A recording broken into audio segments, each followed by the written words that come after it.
In 2003, a nurse named Niels Hogel walked into an intensive care unit in Delmenhorst, Germany, and injected a patient with a lethal dose of the heart medication Ajmaline. The patient went into cardiac arrest. Hogel rushed to perform resuscitation. He saved the patient's life. The doctors praised him. The nurses admired him. For a brief, shining moment, Niels Hogel was a hero. Then he did it again, and again, and again. Over the next 2 years, Hogel deliberately induced cardiac emergencies in at least 90 patients, killing at least 85 of them, because he had become addicted to the rush of being the person who tried to save them. The staff around him watched patients die at a statistically impossible rate on his shifts. They noticed. They talked about it in hallways. Some of them even nicknamed him Resuscitation Rambo. And yet, for years, nobody reported him.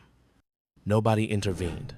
Nobody pulled the fire alarm on the most prolific serial killer in post-war German history, even though the evidence was sitting in front of them in plain sight. The common explanation is that the hospital covered it up. And there is truth to that. Administrators eventually transferred Hogel instead of investigating him, which allowed him to kill at his next posting. But the deeper question is, why the nurses and doctors who worked beside him every day, who watched the death count climb, who gave him a nickname that acknowledged the pattern, why did their brains refuse to process what their eyes were showing them? The answer is not cowardice. The answer is not stupidity. The answer is that their brains were running the exact same cognitive shortcuts your brain is running right now. Shortcuts that were designed to keep you alive in a world of physical threats, but that make you catastrophically blind. In a world of social, emotional, and psychological ones. These shortcuts have names.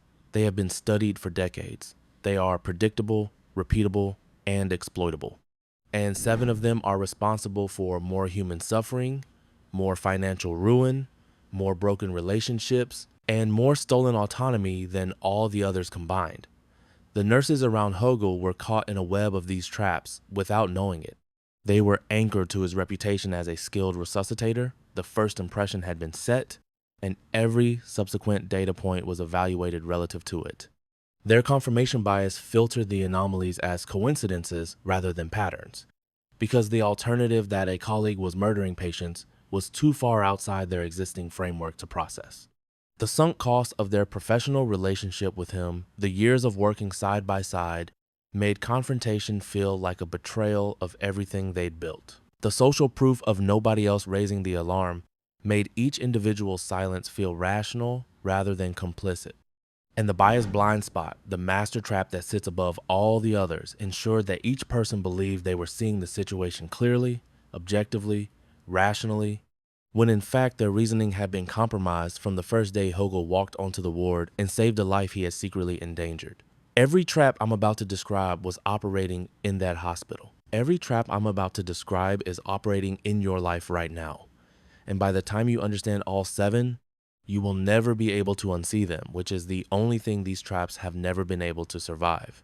Trap number 1 is the one that poisons every interaction before it begins. Psychologists call it anchoring bias. Amos Tversky and Daniel Kahneman first documented it in 1974, and the experiment they used to prove it is so absurd, it should have humiliated the entire species into self-awareness.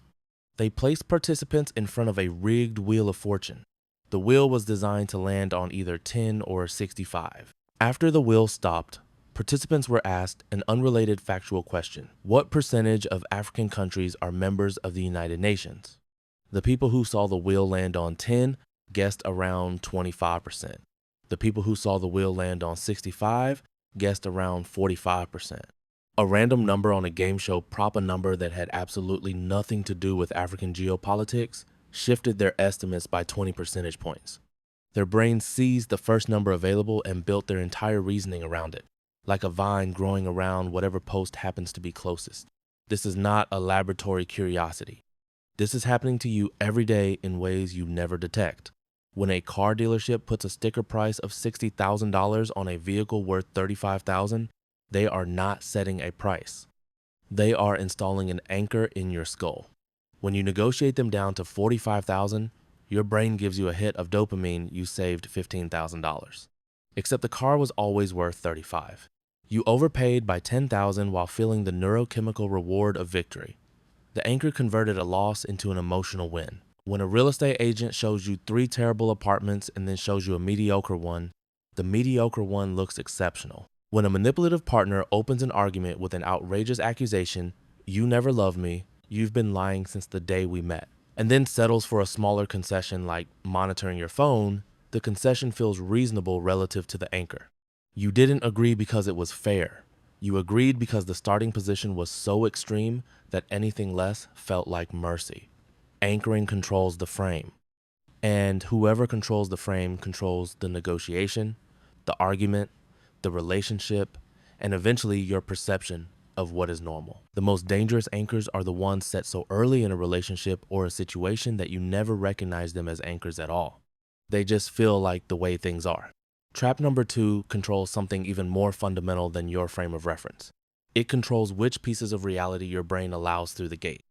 It's called confirmation bias, and it was named by Peter Wason in 1960, though Francis Bacon described the same phenomenon in 1620 when he wrote that the human understanding, once it has adopted an opinion, draws all things else to support and agree with it. Bacon was right 300 years before psychology caught up. Here's the mechanism. Once your brain commits to a belief, any belief, about any subject, at any level of confidence, it begins automatically filtering incoming information to protect that belief. Data that supports your position gets noticed, remembered, and filed under evidence. Data that contradicts it gets dismissed as an outlier, reinterpreted to fit, or simply never reaches your conscious awareness. You don't experience this as bias. You experience it as thinking clearly. Wason demonstrated this with his famous card selection task. He gave participants a rule: if a card has a vowel on one side, it has an even number on the other, and asked them to determine if the rule was true by turning over cards. The overwhelming majority of participants only turned over cards that could confirm the rule. Almost nobody turned over the cards that could disprove it. They weren't searching for truth. They were searching for agreement, and their brains presented that selective search as a complete investigation. A manipulator doesn't need to convince you of a lie. They need to plant a single seed and let your confirmation bias grow it into a forest. If someone wants to turn you against a colleague, they don't need to prove the colleague is untrustworthy. They say one thing: "I don't know. Something about the way she handled that project felt off to me." That's the seed. From that moment forward, your brain begins its selective harvest. Every delayed email becomes suspicious. Every closed-door meeting becomes conspiratorial. Every ambiguous word gets decoded through the lens of distrust. Meanwhile, every reliable action, every generous gesture, every moment of genuine integrity from that colleague gets pruned from the record because it doesn't fit the narrative your brain has already signed off on. The manipulator planted one sentence over coffee. Your own mind built a prosecutorial case so thorough you'd swear you investigated it objectively. This is how reputations are destroyed inside organizations. This is how trust is dismantled between friends. This is how political movements manufacture an entire population's worldview, give people the conclusion first, and their own cognitive architecture will spend the rest of their lives constructing evidence to support it. The most effective propaganda isn't repeated endlessly. It's said once to a mind that will repeat it internally forever. Trap number 3 exploits a quirk in human psychology so irrational that economists spent decades pretending it didn't exist because it violated their models of rational behavior.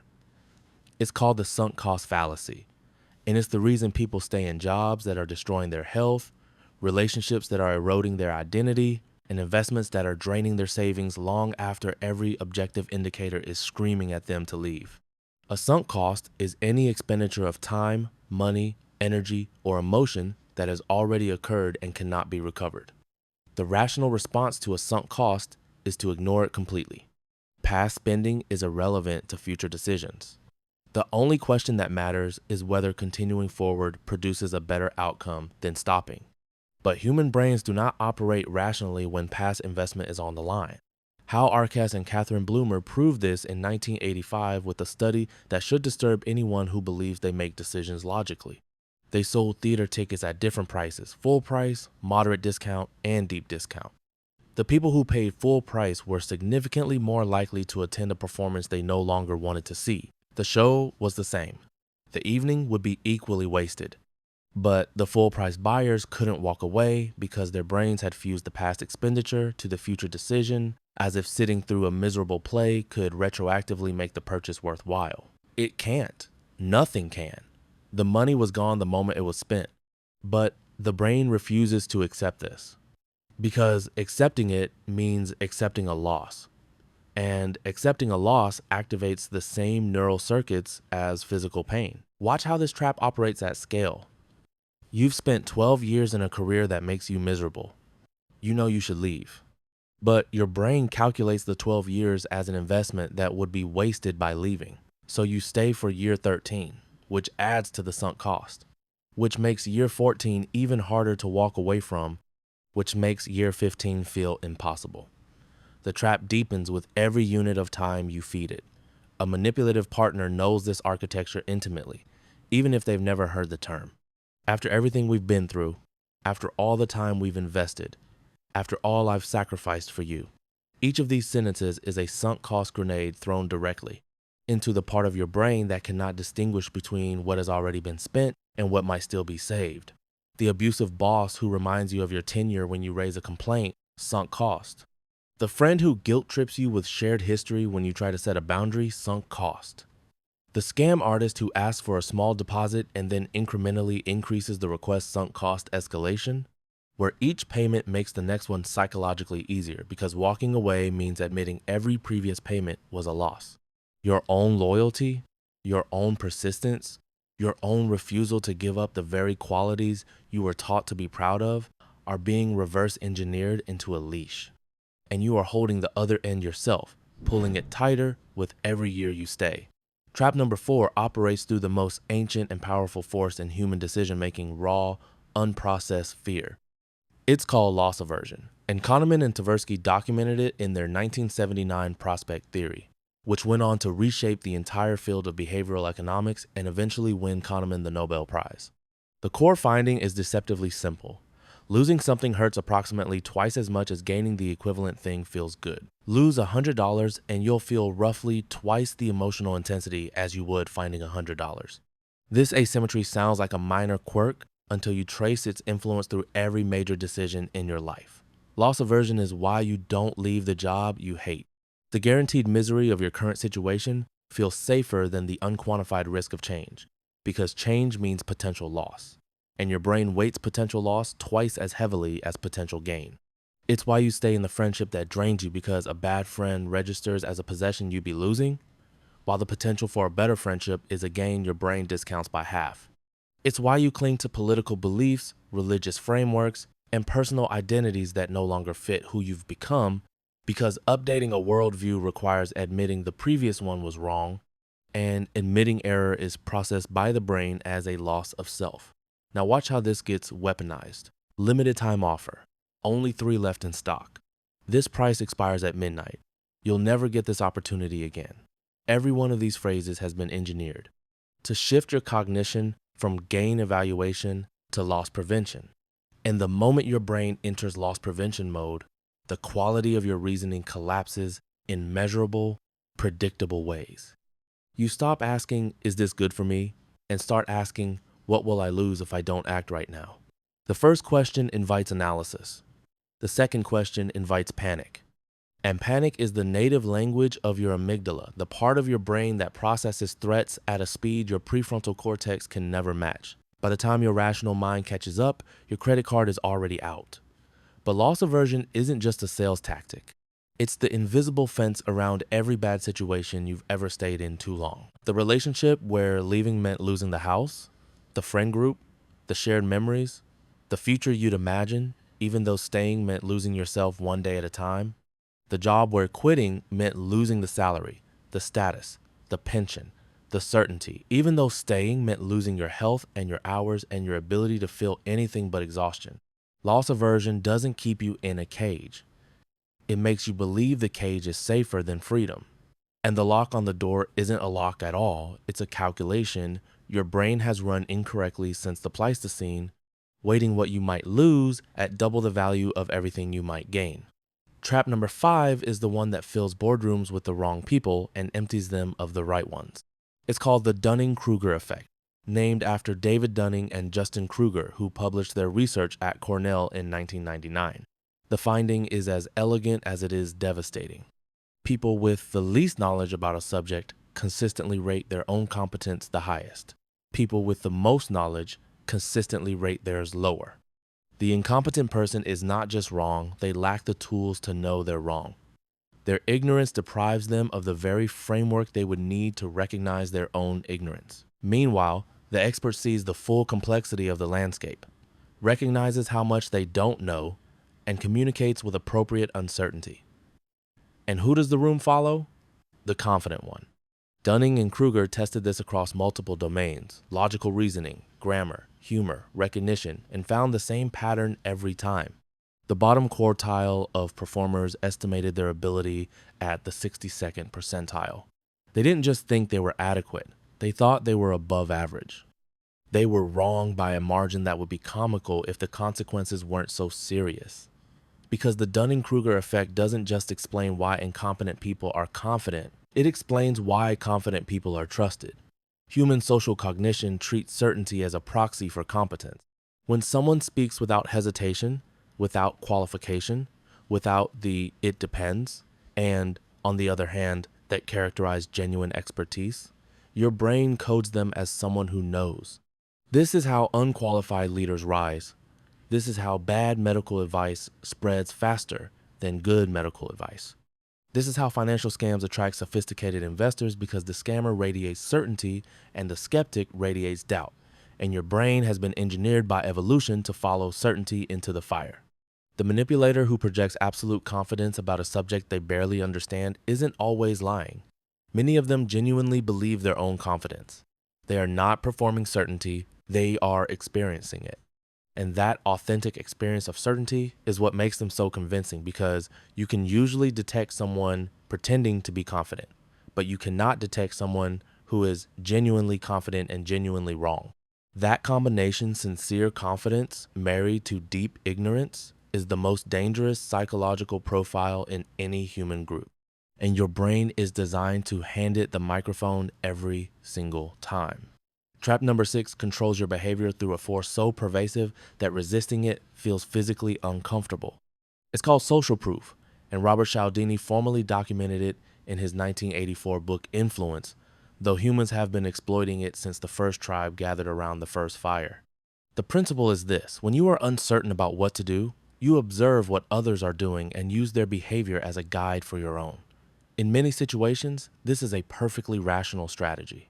If you arrive at a foreign restaurant and every local is ordering the same dish, ordering that dish is a reasonable heuristic. The problem is that your brain applies this heuristic indiscriminately in situations where the crowd is right and in situations where the crowd is catastrophically wrong. Solomon Asch demonstrated this in 1951 with his conformity experiments, and the results remain among the most disturbing findings in the history of psychology. Asch placed a participant in a room with 7 actors.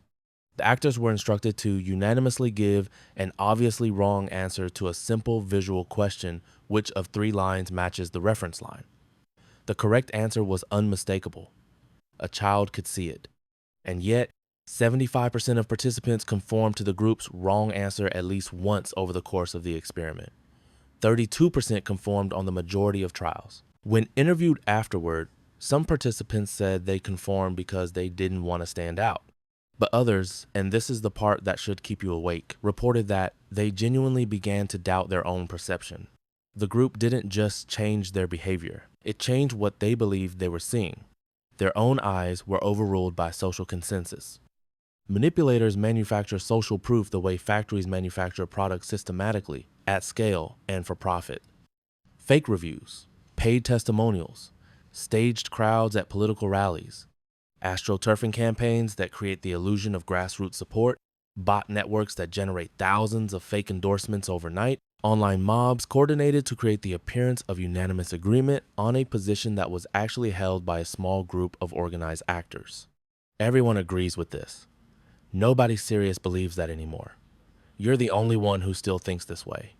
Each of these sentences is a social proof weapon. They don't need to change your mind through argument. They need to make you feel alone in your position. Because the moment you feel alone, your brain begins the ash sequence, the slow erosion of confidence, the creeping doubt, the gradual alignment with the group, the eventual surrender of your own perception to the comfort of consensus. And in an age where social proof can be fabricated with a $100 bot farm and a weekend, the heuristic that kept your ancestors alive in cooperative tribes has become a vulnerability that can be exploited by anyone with a Wi-Fi connection and a motive. Trap number 7 is the trap that makes all other traps invisible.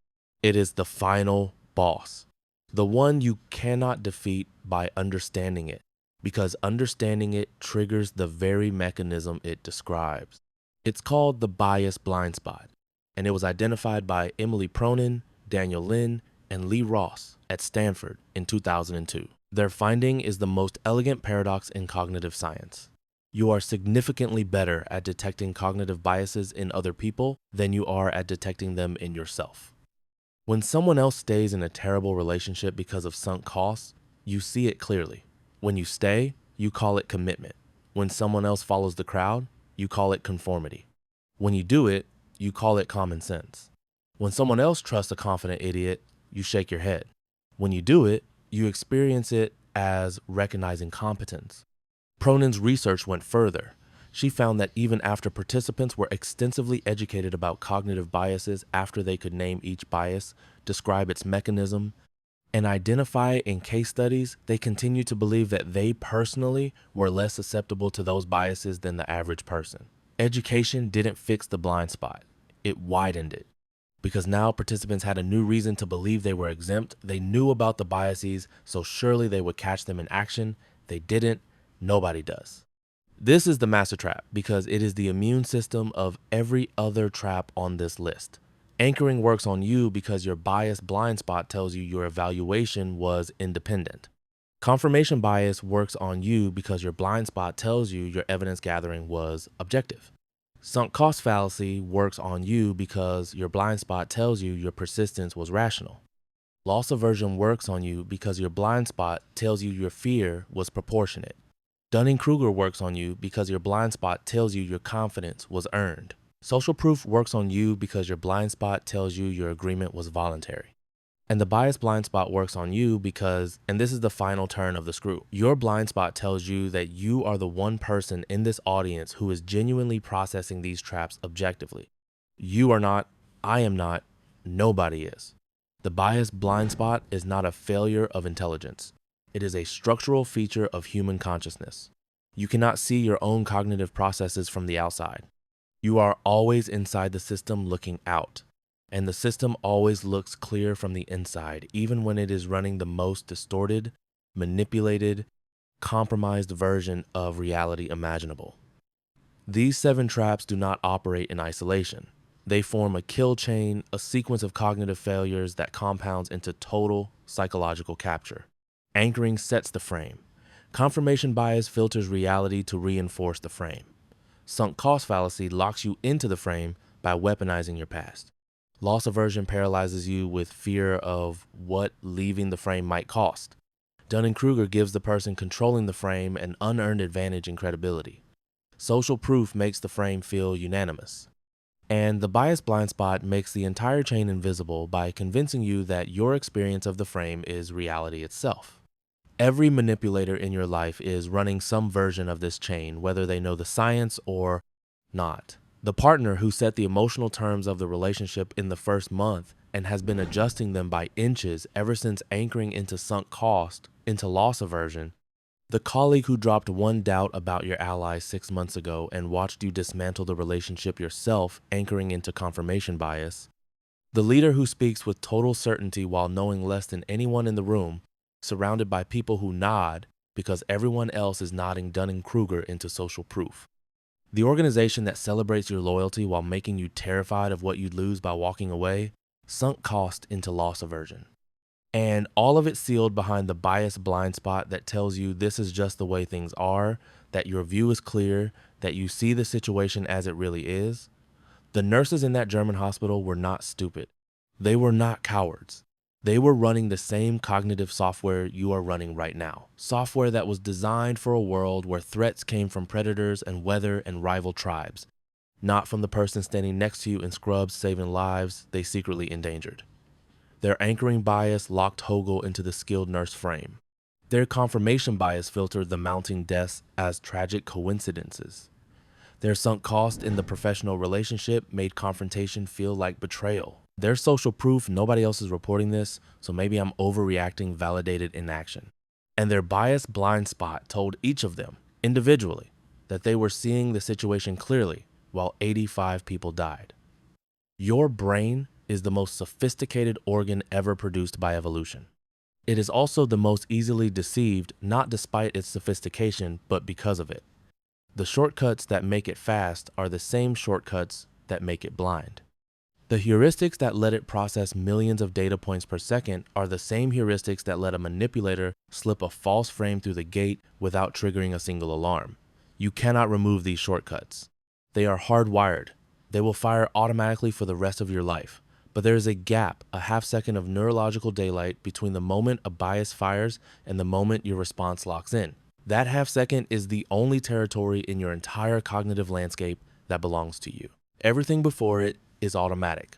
Everything after it is committed. But that gap, that tiny, fragile window where you can catch the anchor before it sets, notice the filter before it locks, feel the sunk cost pulling you backward, sense the fear of loss clouding the calculation, hear the false confidence and ask for evidence, feel the crowd pulling and check whether the crowd is real, that gap is the entirety of your freedom. The manipulators in your life are counting on you never finding it. The nurses in Delmenhorst never found it. 85 people paid the price. You just found it. The only question left is whether you'll remember it exists. The next time someone sets an anchor you don't notice, feeds you a conclusion your brain starts proving, reminds you of everything you've invested, tells you what you'll lose if you move, speaks with certainty they haven't earned, shows you a crowd that might not be real, and watches you nod along believing every second of it was your own clear thinking. That moment is coming. It might be tomorrow. It might already be happening. And for the first time in your life, you know what to look for.